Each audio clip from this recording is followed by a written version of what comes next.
Hey, Bowtie Nation, Joseph Hogue here with a must-watch video of the potential for a U.S. recession and how you need to be investing for it right now to protect your money. Recession odds have been going up across the board, and it's not just because of the war in Iran.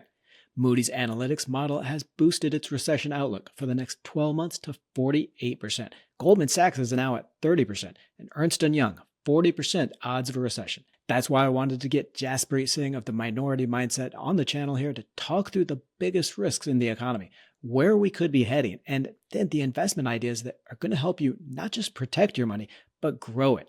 Jaspreet, thanks for coming on the channel. Love having you here anytime you can come on. Well, thank you, Joseph. And I like the bow tie color today, man. I think we're matching. We are. Nice. Didn't plan that, but it's nice how it worked out, huh? It is. It is. Now let's get started because 25 years of investing and I have never seen a market like this volatile, this up and down. You ran a video on February 24th that I think is really relevant here. It's called The Real Reason Why Stock Market is Crashing, with strong reasoning around the drop, pointing out the uncertainty, the AI fears around that software and valuations. I want to play a clip from that and then discuss that. So we went from having all these tariffs to the tariffs being canceled, to then having a new 10% global tariff, to then a 15% global tariff, and all this created uncertainty, and the stock market hates uncertainty. So this is creating that uncertainty because, again, investors don't know if these tariffs are going to stay, and if they do stay, are they going to go up, and are they going to change? And all of that uncertainty is what creates volatility in the stock market. And when you have a stock market that is so heavily valued, little bits of concerns can cause huge amounts of volatility. But let me talk about number two before I go deeper into that. Number two is what's going on with AI and the AI bubble. The idea that investors are now realizing is that AI is getting smart. In fact, it's getting smarter. And as AI gets smarter, businesses might actually need less softwares and tools because they can just use ChatGPT or Claude. And if you can do more and more with ChatGPT or Claude, you might not need some of your other softwares like Salesforce or ServiceNow. And this is what triggered some of that sell-off. And I think that's so important because right now everyone is focused on that war in Iran. And of course, since the Iran war has compounded these and the market is down more than 10% on the NASDAQ into that correction territory, prediction market odds of a recession have now jumped to 40% and rising. So Jasper, we see a lot of the firms coming out raising their odds of a recession, all the market risks. Now, apart from the Iran war and the price of oil, so if a ceasefire were called within the next few weeks, as is definitely hoped, what do you see as some of the biggest risks or threats to the economy right now? Well, threats can also be opportunity, but the threats that are at risk today would be, number one, concerns about private credit on Wall Street. Number two, concerns about a slowdown in the economy, plus artificial intelligence. And then number three, going off of oil prices, inflation, and stagflation. So private credit is going through a big shift right now. And I'm going to try to break this down in the simplest way possible. Private credit is essentially like borrowing money from a bank that's not a bank. After the 2008 crash happened, a lot of regulations were put on banks to protect against malicious lending. Well, that regulation was applied on banks. It wasn't applied to non-banking institutions. These non-banking institutions, like private credit firms, act like banks, but they're not technically banks. So a lot of businesses would borrow money from these private credit firms. They're like Apollo, Blue Owl, Blackstone, BlackRock, Morgan Stanley. And the reason why they would go to these private credit firms is because they would ask for less documentation and they have less rules than if you went to borrow money from a bank. But they're going to charge you a higher interest rate. So these businesses would borrow a couple $100 million from the private credit institutions, and the private credit institutions were making a lot of money because they were charging these very high interest rates. Well, now these private credit institutions need more money to keep lending out. So regular people, regular investors now started to invest their money into these private credit funds. The idea being, why would you save your money in your savings account in the bank and get 0.5% a year or 1% a year when you can save your money in a private credit fund and now you can get 8, 9, 10% of interest a year and you can pull your money out whenever you want. At least that's what the pitch was. But there was a small little kind of hidden disclaimer there, which said that if the private credit fund starts to struggle, they can seize your money, essentially. So what happened was interest rates went up in 2022. Businesses start to struggle. And in 2025, some of these businesses start to fail. In 2026, it got even worse because of AI, because one of the biggest borrowers of private credit were software companies, and AI was hurting and is hurting a lot of software companies because businesses are saying, we don't need a software. We can just build it ourselves because of ChatGPT or Claude. So now these businesses are hurting. They're not making money because of the higher interest rates, because of AI, because of a whole bunch of other things. They're not paying back the loans to the private credit institutions. That means Morgan Stanley, Blackstone, BlackRock, Apollo, Blue Owl. They've lent all this money out, but they're not getting paid back on their loans. So now the investors who lent their money or saved their money in these private credit funds said, this looks like it could be bad. Let me pull my money out. And as they started to do that, the private credit funds said, no, you can't do that. Because if you pull your money out, we're going to collapse. So Blue Owl started by saying, we're going to freeze investors' assets that you cannot pull back all of your money. Apollo then did the same thing. Then Blackstone did the same thing. Then BlackRock did the same thing. And then Morgan Stanley did the same thing. And now pretty much every major private credit fund on Wall Street has frozen or seized assets, saying that you cannot access your money back. And all the investors that had saved their money in the private credit funds didn't realize that there was that small little text that said, we have the ability to freeze your money if our fund is struggling. Well, now these funds are struggling and investors are not getting your money back. Now, why is this actually a big problem? Because if you look at this, it's not that big of a deal. It's like these investors and then these private credit funds, and who cares? Why is this going to affect Wall Street? The reason why is because we don't know how far this can spread. Because do you want to know who the biggest lender into private credit funds were? Other private credit funds. So BlackRock was lending money to Apollo, Apollo's lending money to Blue Owl, Blue Owl's lending money back to BlackRock. And then these institutions are then packaging up these loans. So BlackRock is packaging up these loans into something called a CLO. You take a whole bunch of loans and you bundle it together into this collateralized loan obligation. You might have heard something like this before. It used to be called a CDO back from the 2008 crash. But now you package up the CLO, this collateralized loan obligation, and then BlackRock is selling off the CLO to other investors as a way to double, triple, quadruple their profits. And do you want to know who they're selling off these CLOs to? Other private credit firms. So BlackRock is now selling off the CLO to Apollo and Blue Owl and other private credit firms, and they're also buying these CLOs from other private credit firms. And then these CLOs are also insured. Because if these loans fail, the private credit funds want to have insurance just in case something bad happens. But do you know who owns those insurance companies? The private credit companies. So if the CLOs start to fail because defaults continue to rise, that means the insurance companies are going to have to now pay out insurance payments. The problem is the insurance companies don't have enough money to pay out the insurance payments should all the CLOs or should more of these CLOs collapse. And so if those insurance companies start to be insolvent, that means now that the bigger firms start to get hurt as well. And that's the concern. We don't know how deep this is going to go. And if defaults continue to rise because interest rates stay higher for longer, if the economy continues to slow,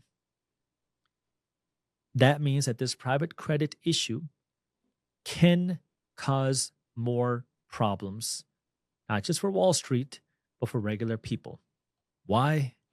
And I don't want to overcomplicate this, but if BlackRock or these other private credit firms that held private credit funds are forced to liquidate their assets to make their private credit investors whole, where are they, or many of them, investing their money? The stock market and also residential real estate. Blackstone is a major investor in residential real estate. And so if they need money, they might be forced to sell off some of their assets, which means they might be forced to sell off some single-family homes, which could increase the inventory of single-family homes, which could impact the pricing of single-family homes. That's one. And we've already started to see this happen, not on the single-family home side, but we just saw Apollo sell off a portion of their business to Intel. Where did Intel get their money? Well, because Intel was not cash flush 12 months ago, they got a big injection from the United States government in 2025. Where did the United States government get that money? Tax dollars from taxpayers, which means government invested tax dollars into Intel, Intel took these tax dollars and now they're investing it into Apollo. Apollo is using that funds to try to stay in business. So that's the first thing with private credit. Now, the second thing is obviously AI is changing the job market. I mean, this is pretty self-explanatory. I think everybody has seen the impact of this. Entry-level jobs are not as needed today because of AI. So if you're not studying AI, I would definitely recommend you start studying AI. But AI is changing the job market and it's going to create a shift. There's going to be more jobs needed because of AI, but there's going to be a shift in the job market and that's going to create pain for people that don't know how to adapt. Why is this so important? Because we've seen these types of changes happen in the economy before. The World Economic Forum calls it the fifth industrial revolution. We saw it first in the 1700s with the rise of factories. That industrial revolution took about 100 years. Then industrial revolution number 2 was in the 1800s. This is with the rise of electricity and mass manufacturing. This took 50 to 80 years of adoption and people to get used to it. Every time one of these happened, wealth changed, the economy changed, jobs changed.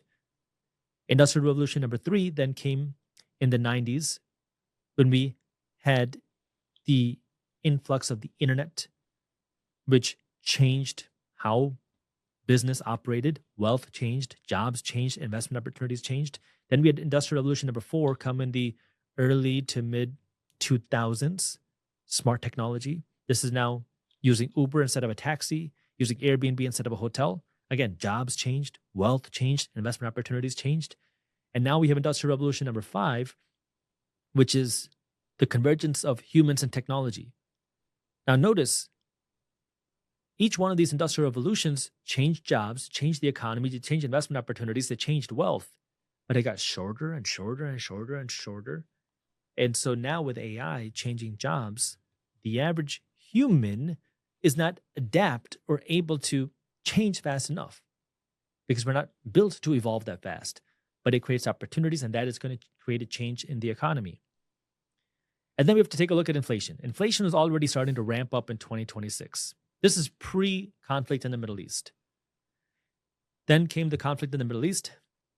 Oil prices start to rise. Oil prices rising mean higher prices for everything. Higher oil prices mean higher gas costs. Higher oil prices mean higher diesel costs. Higher oil prices mean higher shipping costs.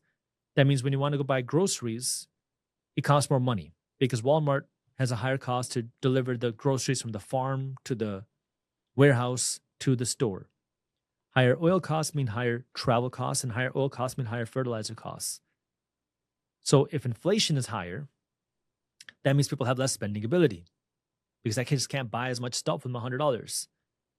Our economy runs on spending, and if people don't have enough money to spend, that can cause a slowdown in the economy. Plus, let me tie this all together now.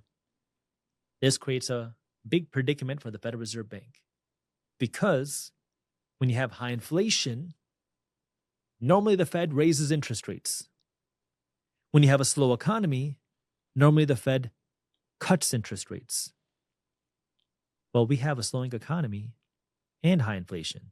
You can't cut interest rates and raise interest rates at the exact same time. And the Federal Reserve Bank is going to have to decide what they want to do. In the Fed's most recent meeting, they decided that they're not going to cut interest rates. They're just going to wait and see. But now we're starting to see predictions for the first time in years that maybe the Fed is going to have to start raising interest rates in 2026, not cutting them. And that can change many different aspects of the economy because there was a lot of people that were just banking and waiting and hoping for lower interest rates. That way, mortgage rates would fall, refinance rates would fall, getting a car loan would be cheaper, getting a business loan would be cheaper. But if there's conflict in the Middle East, there's going to be high oil prices. If there's high oil prices, it's going to be very difficult for the Fed to cut interest rates. In fact, there's then a higher chance that the Fed is going to raise interest rates, which changes the way that our economy is going to move. Okay, so it sounds like there is a lot of systematic risks from the private equity with the derivatives, like very much the parallels we saw with 2008, all the way into the AI, the fifth industrial revolution you were talking about, and then inflation, and really bringing us back to that stagflation of the 1970s, where the Fed didn't cut rates in a recession, but they actually increased rates to tame that recession. So if bringing all this together, if you had to assign a probability, what does your recession scenario look like? And what's the one event or the indicator that would make you change your mind in either direction here? I think for me, it's guaranteed that we're going to have a recession. The question is when. And that's the part that everyone wants to predict. And I don't like predicting because I'm not a trader. Instead, the way that I like to look at it as an investor is understanding where the opportunity is, whether we have a recession or not in the near future. And that's really the way that I like to teach it because we know that recessions happen. We know that market crashes happen. In the last 100 years, there have been 16 recessions and 25 market crashes, which means we're averaging more than one recession per decade. And it's not a matter of if, it's a matter of when.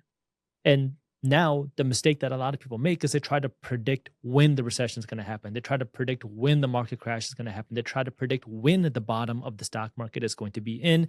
And that game of trying to time is a losing game, period. We can see this throughout any period of history. When the 2020 pandemic hit, the stock market was in free fall.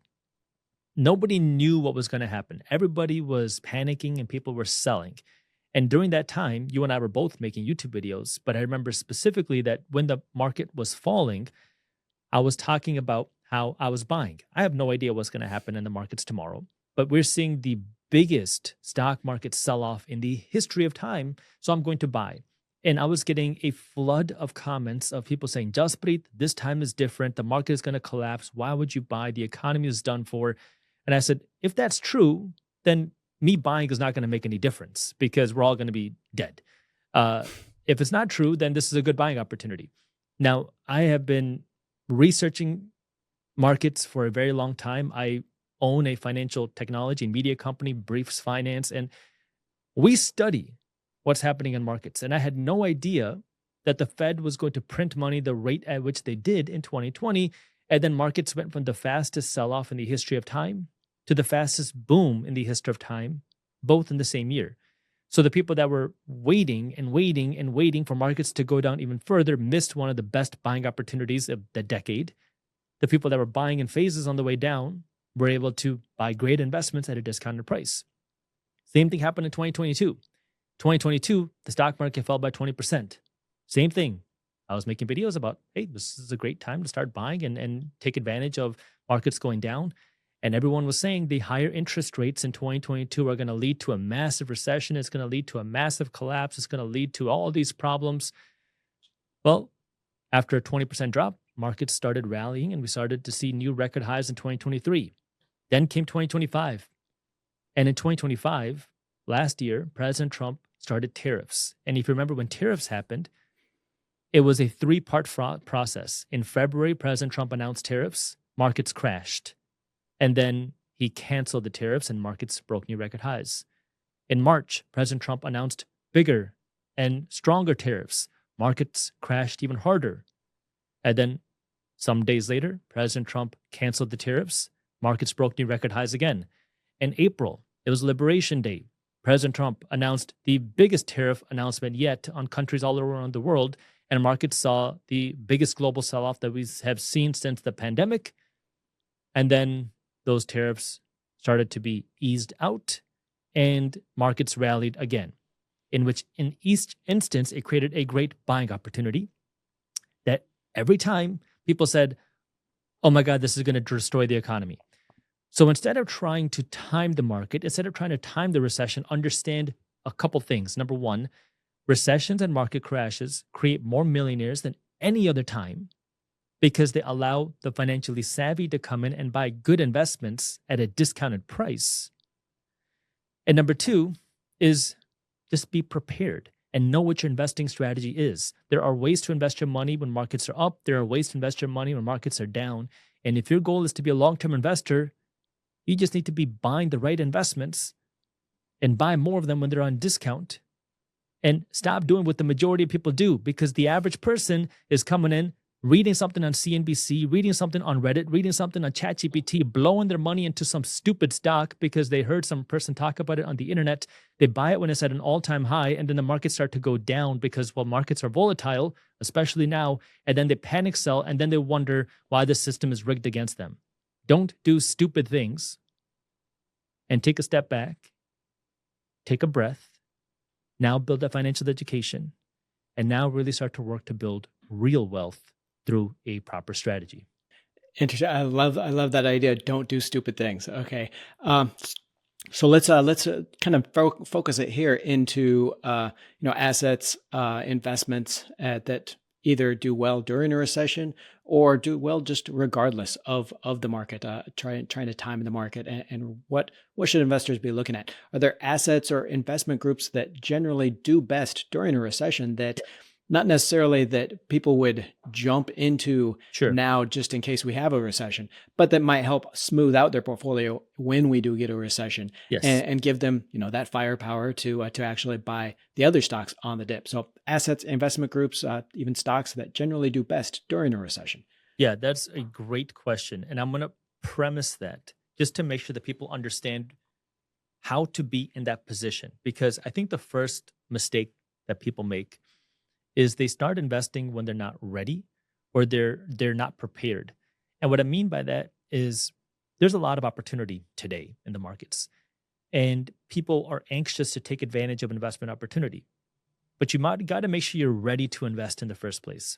And what that means is take care of your finances. If you have credit card debt, you have payday loans, pay that off first. If you don't have any emergency savings, get some emergency savings first. Don't start investing your money until you do that. Now, when you are in a position to invest, now what you want to do is two things. Number one, identify investment strategy. And then number two, put money aside to invest. So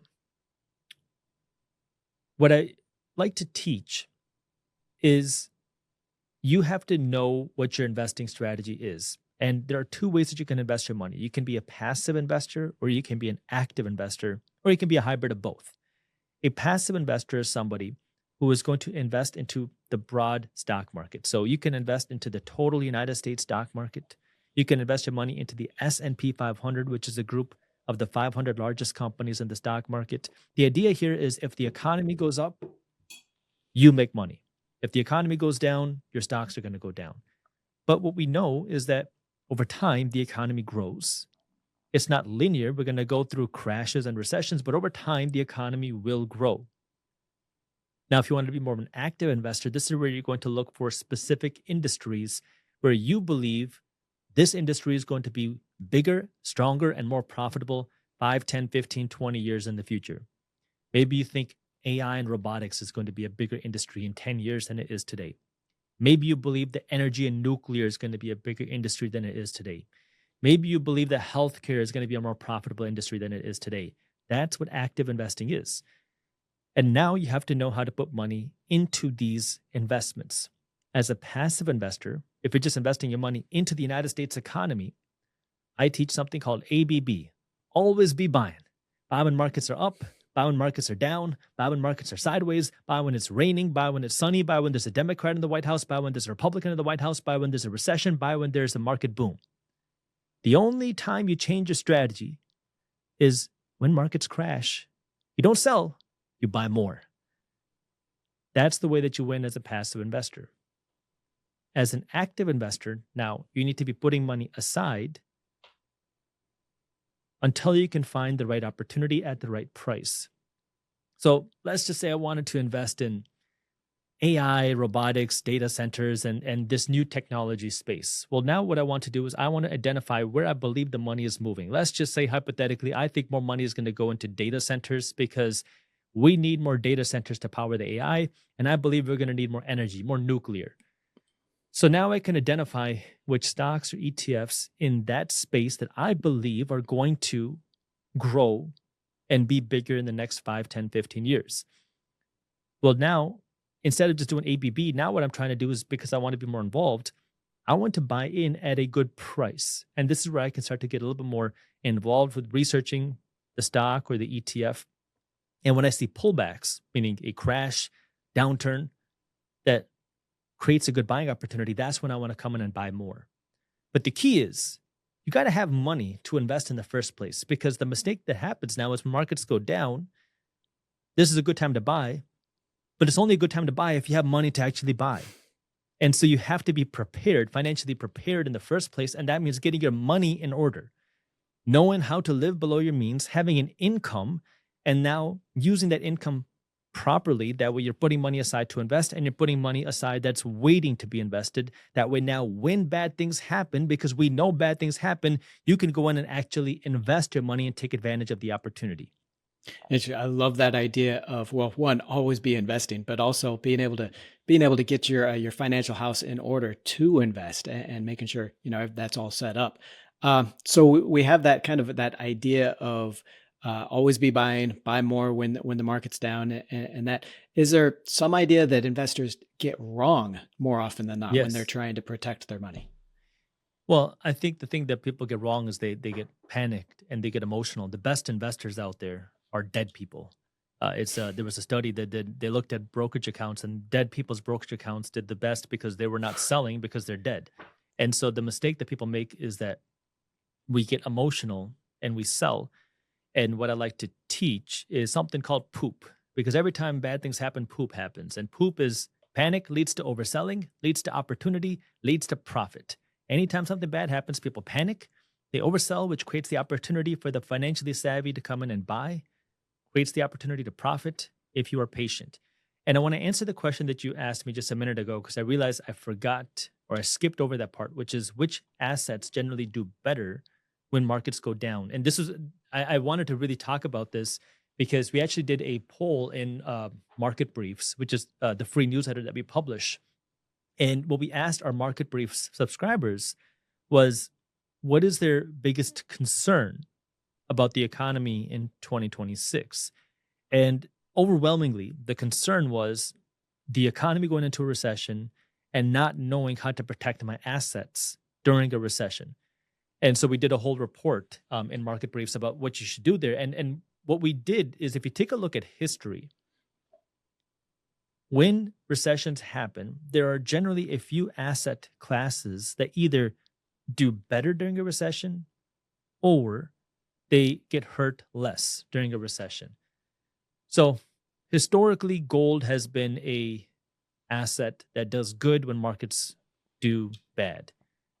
Now, post-pandemic, gold has been booming, even though the economy has been growing since the pandemic. But generally, gold does not outpace the stock market for long periods of time, except during a few select periods. Like the 5 periods where gold outpaced the stock market was the Great Depression of the 1930s, the 1970s stagflation era, the 2000 dot-com bubble bursting, the 2008 Great Financial Crisis, and then post-2020 pandemic. Those are the 5 periods in the last 100 years where gold outpaced the stock market.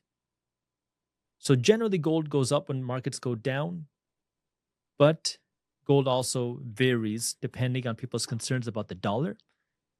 And right now, gold has just been booming. And if concerns about the dollar go away, gold might not continue to boom at that rate.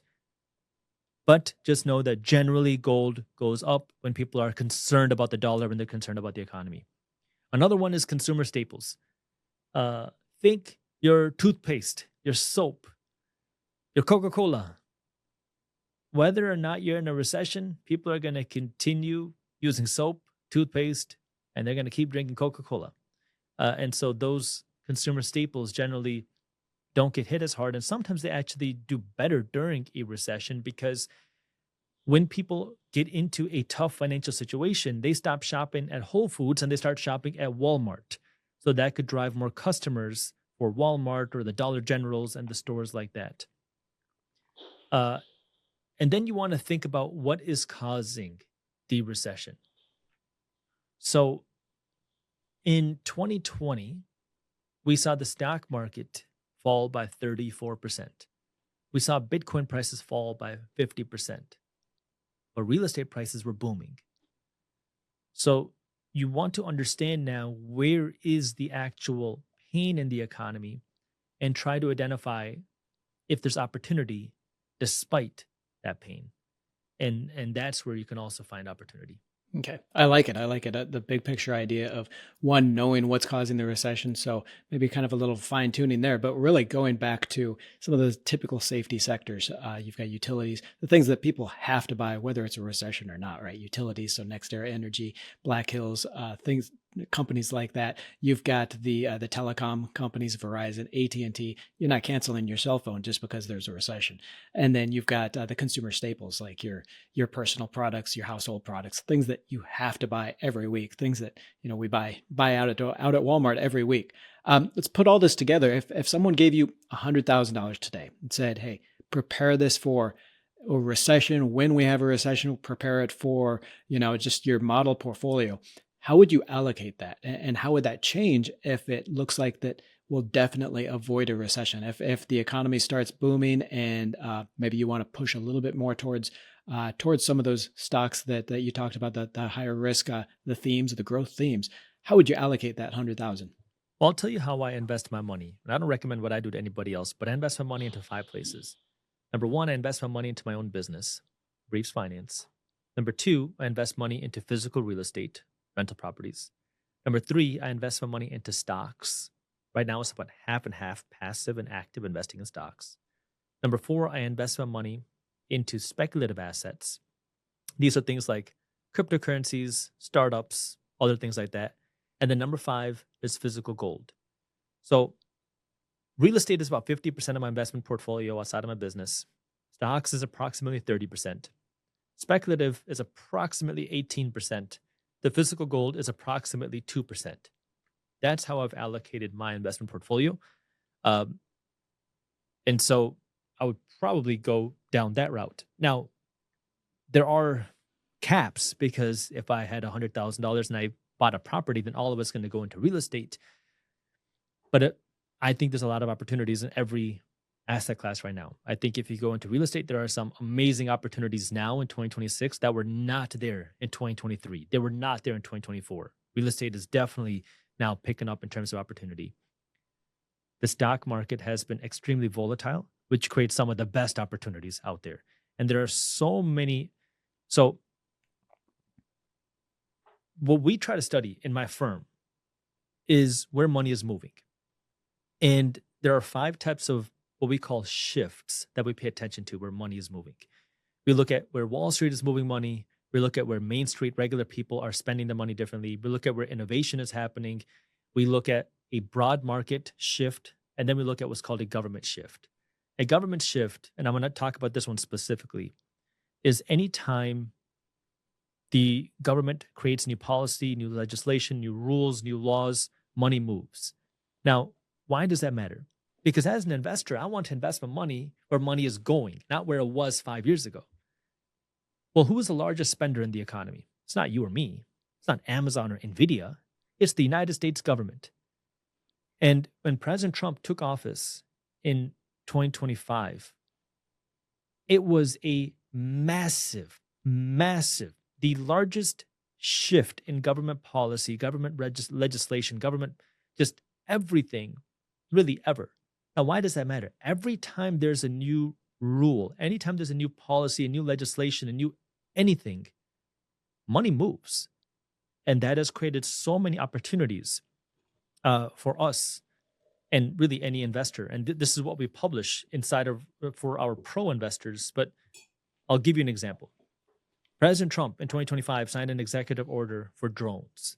What did that mean? All of a sudden, more money was going into the drone industry. That created an amazing buying opportunity. President Trump passed tariffs. What did that mean? Global trade, global shipping changed. That created an amazing investment opportunity. President Trump has been changing, well, because of tariffs, we can no longer access certain things from China that we could before, like rare earth metals. These rare earth metals are just a group of minerals and metals that we need to produce different things in our economy. That is a ginormous opportunity. Why? Because we need copper. We need all these different metals to produce the things that we need every single day. but we can't get them anymore. And now we have to build a whole new supply chain. We have the Trump administration putting billions of dollars of tax dollars into this new supply chain. The Trump administration is buying stocks on the stock market. We have never seen that before in this way, which means money is moving. And so all these things, and this is just, a few of the many, many, many changes. Every single one of these changes means money is moving. And money moving means there is an investment opportunity. And so it just depends on what you are interested in. I'm not here to say you have to invest in stocks or you have to invest in real estate or you have to invest in gold. I don't care what you invest in. You just have to know where the opportunity is. And the opportunity is everywhere if you're willing to put in the work and do some research. Very good. So I think I want to play on something that you said earlier about, just kind of owning the market. And, with the volatility lately over the last year, really stocks up and down like we haven't seen in my 25 years of investing. A lot of those investing rules and ideas seem to be called into question. Okay.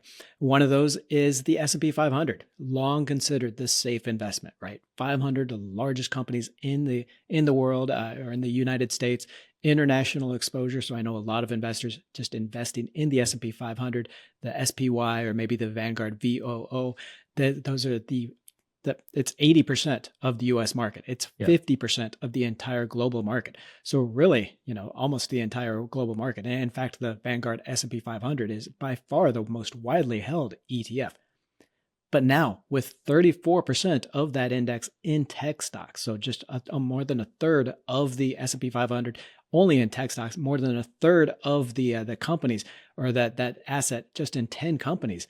Is it really or safe or diversified anymore? Well, I'd like to take a look at history because the last time we saw something like this happen was in the early 1970s.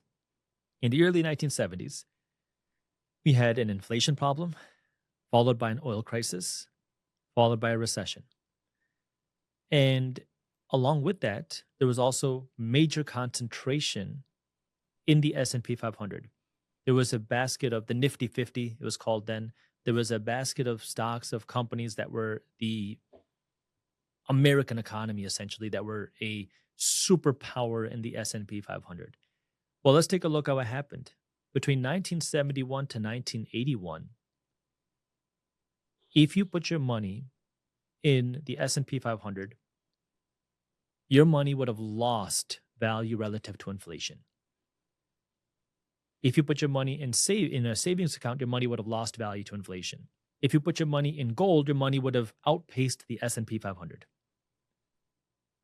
But let's zoom out a little bit further, because now instead of looking at it for 10 years, let's look at it for 20 years. Between 1971 to 1991, instead of 1981, what happened?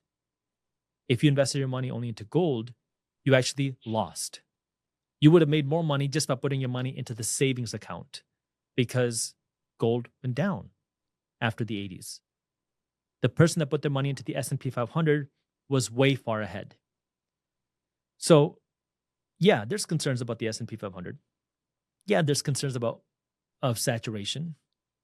But at the end of the day, the S&P 500 is a measure of the economy, a piece of the broad economy. And if you believe as a long-term investor, the key long-term investor, that the economy is going to be bigger in the future, it's a great investment for the long term. So I think people will lose money in the S&P 500. And I think the reason why they will lose is because they're going to panic when things go down. Because now, like you said, there's 7 or 10 tech stocks that are making up a third of the S&P 500. Well, if one of those tech stocks go down, if the AI bubble bursts, the S&P 500 is going to fall very hard. And people are going to panic and they're going to sell. Well, that's going to create a great buying opportunity. And so if you're just holding on to it for the long term, that this is part of the ride. Okay, so playing that long game, definitely. If there is someone that's overwhelmingly holding that S&P 500, maybe the Vanguard VOO, for example, and they are worried about maybe the ups and downs. The shorter term, they're invested for the long term, but they are worried that that roller coaster is going to it's going to put them for a dip. Would you suggest they add anything else for a Yeah. little more safety? Well, not just safety, but also growth. Because here's the problem now. The S&P 500 is great. I think it's a great place to start. I invest in the S&P 500. The problem is inflation. Inflation is not going to go away. And the reason why I'm saying that is because the S&P 500 has averaged about 10% a year. Well, because of inflation, you're going to need more money, period. And for a lot of people, the 10% return, this is not going to be enough. Like if you just do the math, if you invest $500 a month for 30 years, you get a 10% return. You're going to retire with just under $1 million. Sounds good, except most people are going to need more than $1 million to be able to retire. And so that's where it's a good starting point, but not a great ending point. And that's where really you need some more risk. And you don't need to take on trading or like crazy risk, but you need an ability to get slightly better returns. Because if you can get slightly better returns, now you have a chance to have more money to retire. And that means you have more ability to offset inflation. You have more ability to offset the higher cost of living, because that is not going to go away. This debasement of currency it's not going to stop. And it's going to screw over a lot of people. And it has become essentially more important for people to become financially educated, which means learning how to find investment opportunities, research where money is moving, because it's not rocket science, but it is a matter of understanding where is investment opportunity moving and then cutting out the emotion, not panicking, that psychology side of things. And if you can do that, you will have a good chance to get slightly better returns.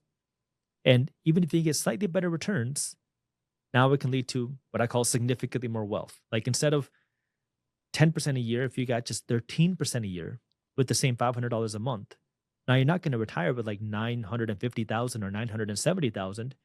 You're going to retire with over $1.75 million. So we're talking about $750 plus $1,000 more over the course of your investing career, just because you got a few percent better gains on your investments. So it is really important, not just for protection, but also for growth, because the average person is just going to get screwed. It's just unfortunate, but the average person is getting screwed over because of inflation. They're getting screwed over because of government spending. They're getting screwed over because of the Federal Reserve Bank printing money, and nobody knows why. Well, the cost of living keeps going up. Even if the inflation number says 3%, well, when you go to the grocery store and the prices of your groceries go up by more than 3%, you have a different real inflation number than what the government is telling you. And that's why it has become so important for people now to really become financially educated, because the average person just needs more money. And that means you have to get more financially educated, period. And it's really unfortunate, but this is the society that we live in. So you can hate it, love it, or learn to win in it. I like that. Learn to win in the scenario, in the situation, because I think most people are caught in that with inflation not going down. One thing I want to turn it over to now to your experience as an investor, because you decades of experience there. I want to get the really the finer points, right? Looking back at your experience, what's maybe one mistake that you've made that really stands out to you? How much time do you have? I have a lot of mistakes. I've made more mistakes than I can count. For me, I learn by doing. And when I do, I make a lot of mistakes. And so I have screwed up in every way, shape, and form. I mean, when I started off in the stock market many years ago, thought, hey, you know what? All these people are talking about this day trading thing. Let me try that. And that was a big scam. And I for me at least, I did not find that to work.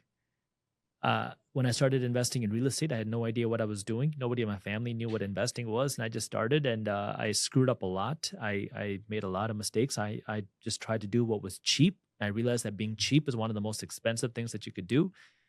I learned how to study and value stocks. I mean, it took a long time, but learning what is the income statement, what is a balance sheet, what is the cash flow statement.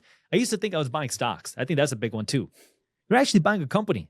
You're buying a business. And when you think about it like that, it's a very different analysis. Stocks are just a ticker symbol, but a business is what you want to be buying. And if you don't understand the business, like Warren Buffett says, you shouldn't be buying it, because hype can be there for a period of time, but hype doesn't last forever.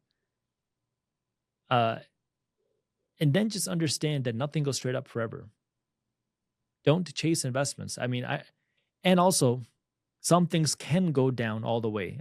Do you remember MoviePass? This was like many years ago when there was this thing, HMNY was this stock. It was a long time ago. And I remember I was like, man, I didn't think that this company could go bankrupt. I was like, oh, you know what? This is a great opportunity. It's trading for so cheap. Everybody's going to want to watch movies. This HMNY thing sounds cool. And I was just buying it all the way down into bankruptcy. And I realized, oh, okay, well, I guess things can go bankrupt even when you don't think that they could, because I wasn't reading the financial statements. I didn't realize they had no money to operate their business. So sometimes you can get lucky up and unlucky on the way down. But you got to just be willing to learn your lessons and then keep willing to get back up every single time. Learn those lessons. Very good. If we looked at just maybe one of these and at that time, so maybe your experience day trading, or maybe your experience, that epiphany from stocks to investing in a company at that time, what thought process led you to that decision? So the initial decision to try to day trade or to just investing in stocks, what did you miss that could have steered you in a different direction? I don't know what exactly I missed in each time. It was different every time, but you only know what you know, and you don't know what you don't know. And as you learn that you don't know everything. And so what I've done now is, you start to see that people on Wall Street, the quote unquote professionals, why are they spending so much money and so much time analyzing stocks? Because you can get into the weeds and you can get into that research. And so you start to realize, wow, there's a lot that goes into it. It's not just picking a random ticker symbol. There's a lot of analysis involved. And so what we've done now, and I'll just kind of show you the full story. So my firm today, we have a research division. We sell research to financial professionals. We sell it to banks. We sell it to institutions, also regular investors. And what we've learned is there's so much analysis that can be done, and there's a lot of emotion out there. And so when we do analysis, what we try to study is where the money is moving. And you might say, well, what does that mean? Because can't I just go onto ChatGPT and say, hey, analyze Coca-Cola? You can, and it's a great place to start. But now that's the floor, or ceiling. I mean, everybody has that.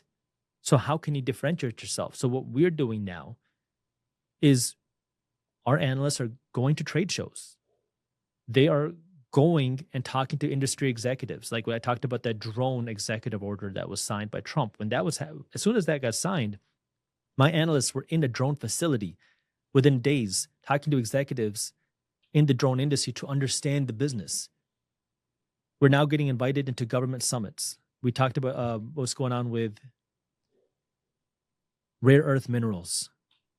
Well, my analysts were in a congressional summit in Washington, D.C., as they were talking about how the government is now going to change policy and address this rare earth mineral shift. So it's now understanding how to find the information, how to get the information, and what does that actually translate to, and then analyzing the stock on top of that. So there's a lot of work that can be done, but don't get overwhelmed to start. Just start somewhere. It's kind of like working out. When you start working out, it can be very overwhelming. Like, do I do high intensity workouts, low intensity workouts? Should I go keto? Should I go low carb, high carb, carnivore, vegan? Should I do heavy weights? Should I this and that? Just get on a treadmill and put down the donuts, right? And then you can pick up some weights, and then you can learn, then you can get a trainer, then you can see what you want to do. But there's a lot to learn, and the more you learn, the better your chances are to get better returns. And that's what I've learned along the way. Great, great. So just so starting simple, getting started, but then learning what you can do within this. Are there mistakes all your experience, online working with other clients? What mistakes do you see investors making on a regular basis? Panicking. I mean, it happens all the time. There's so much news out there, and it can be scary, it can be exciting, and panicking can be being greedy, buying at the high. It can also be selling when markets are down.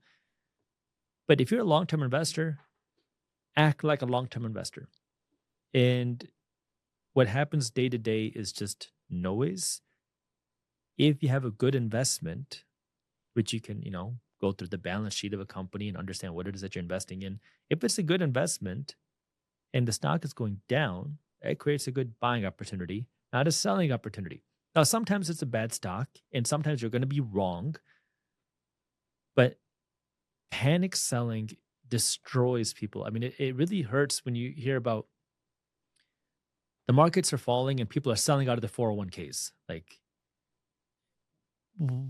you're 35 years old, you're selling your 401k because markets are falling. What made you want to do that? Because if you're trying to retire in 30 years, why does what's happening over the period of 3 months or even 3 years impact your retirement portfolio that you don't want to touch for 30 years? And so we forget that we're trying to invest for the long term. And that simple mistake of panicking is what makes the financially savvy investors so incredibly rich. It's because you're selling, pulling market prices down, and then the savvy are coming in and buying when it's on discount. Now, I would say that's the one thing that if you can stop the panicking, and by panicking really just mean getting emotional, you are going to have the opportunity to feel a lot calmer and grow your investment portfolio much better for the long term. Well said. And I think that long-term mentality, I think coming back to that, we have never had a 20-year span in the markets where the market was not positive. Okay, so keeping that long-term mentality, I like the idea of panicking can be on the way up as well. That idea of FOMO, fear of missing out, that causes you to panic and buy in at the top and then sell at the bottom. Excellent ideas there. I want to thank our guest, Jaspreet there. Make sure you check out Jaspreet's channel, Minority Mindset. I'll leave a link there in the description. Don't forget to join the Let's Talk Money community by tapping that subscribe button and clicking the bell notification.